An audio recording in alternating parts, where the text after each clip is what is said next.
हमारे यहाँ सबसे जो मज़ाहिया लफ्ज़ है ना, वो यूथिया है ना। मैं कहता हूँ ये ट्रेजेडी है, ये ट्रेजेडी है, क्योंकि इनकलाब हमेशा यूथ लेके आती है, इनकलाब बूढ़े नहीं लाते।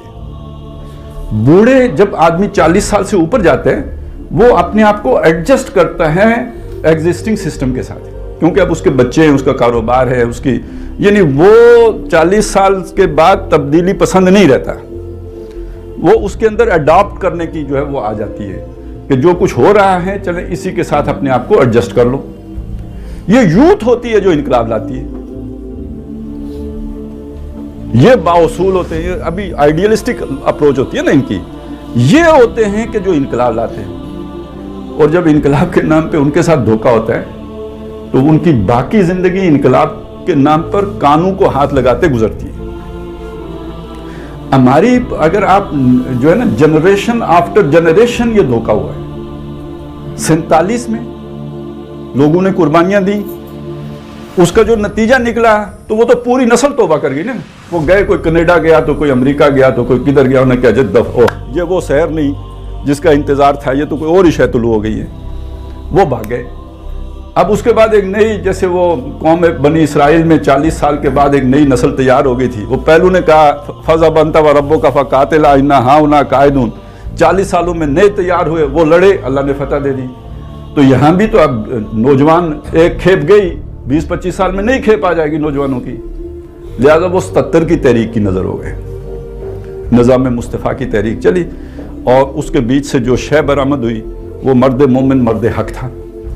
और उसके 11 सालों में जो कुछ हुआ, उसके बाद एक और कौम यूथ जो है वो ठिकाने लग गई, उसने भी इनकलाब से तौबा कर ली। फिर जब 25-30 साल के बाद एक और यूथ तैयार हो गई, तो ये ना समझिए कि हम कहते हैं जी इमरान खान लाडला है। नहीं, इमरान खान लाडला नहीं है, ये स्ट्रेटेजी है कि यूथ को बर्बाद करना है, उसको किसी न किसी के पीछे लगाना है ताकि वो तौबा तायब हो जाए। तो अब 20 साल, अगले 20 साल चैन से गुजरेंगे, यार मन मौजे करेंगे, कोई डिस्टर्बेंस नहीं होगी, कोई माशरे के अंदर इर्तियाश नहीं पैदा होगा, कोई डिस्टर्बेंस नहीं होगी, सेटल्ड हो जाएगा इसको। फिर जब नई कौम आएगी, नया लीडर ले आएंगे। अब मौलवी ले आएंगे ना, ये वाला आया वो वाला आया, तो ये सब अपने ही बंदे थे, रंग बदल बदल के आते रहे। तो अब मौलवी साहब ले आएंगे, उनकी बारी बाकी है। जब मौलवी आ जाएंगे तो मौलवियों के भी मुख्तलिफ जो है मसलक हैं, पहले बरेलवी लाएंगे, फिर देवबंदी लाएंगे, फिर अहले हदीस लाएंगे, 25-30 साल और निकल जाएंगे, और इस अरसे में यूथ यूथिया हो जाएगा। ये जो मैंने आपसे बात कही है ना कि यूथ ही तब्दीली लाती है, आप जरा सोचें, ये अस्हाबे काफ कौन थे? इन्नहुम फित्यतुन आमनू बिरब्बिहिम, फित्या, यूथ, नौजवान। अच्छा, मूसा अलैहिस्सलाम पर ईमान, वैसे तो एक कौम थी ना, पूरी कौम उनको मानती थी, लेकिन जो उन पर जान निछावर करने वाले लोग थे, वो कुरान कहते वो चंद ही थे।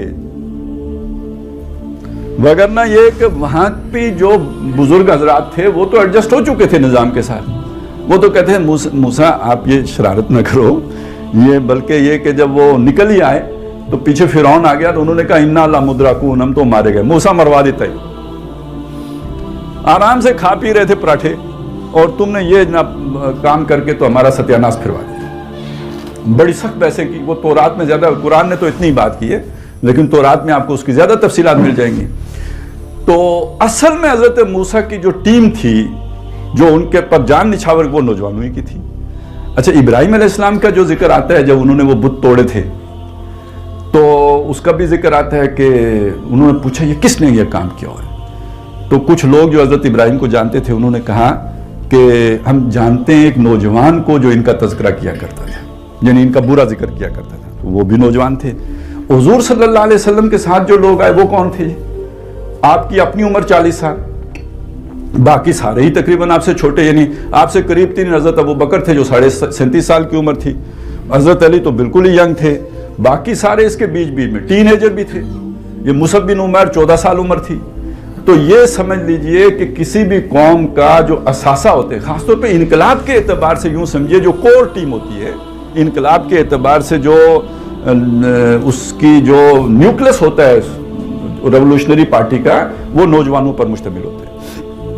और वो अगर मायूस हो जाएं तो फिर ये कि उनके साथ फिर वो मुजारबे वाली बात ही हो जाती है, जैसे मुजारबा बदनाम हो जाते हैं, तो ऐसे ही फिर वो वाली एक पूरी नस्ल फिर तब्दीली के नाम से चिढ़ खा जाती है।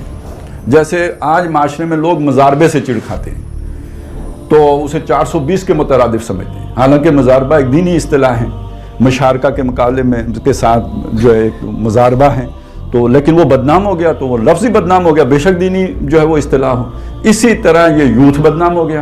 तो मैंने ये भी चाहा कि हमारे सामने आ जाए कि यूथ जो है ये बेवकूफ़ी का सिंबल नहीं है, बल्कि ये कुर्बानी का सिंबल है, और इनकलाब कुर्बानी के बगैर नहीं आता है। तो हमें अपनी यूथ को अगर मिसगाइड किया गया है कि इनकलाब यूं करके आ जाता है, 126 दिन के धरने के नतीजे में आ जाता है, तो उसको बताना चाहिए कि इनकलाब कैसे आता है, ताकि उसे कोई मिसगाइड ना कर सके, आइंदा न हो सके।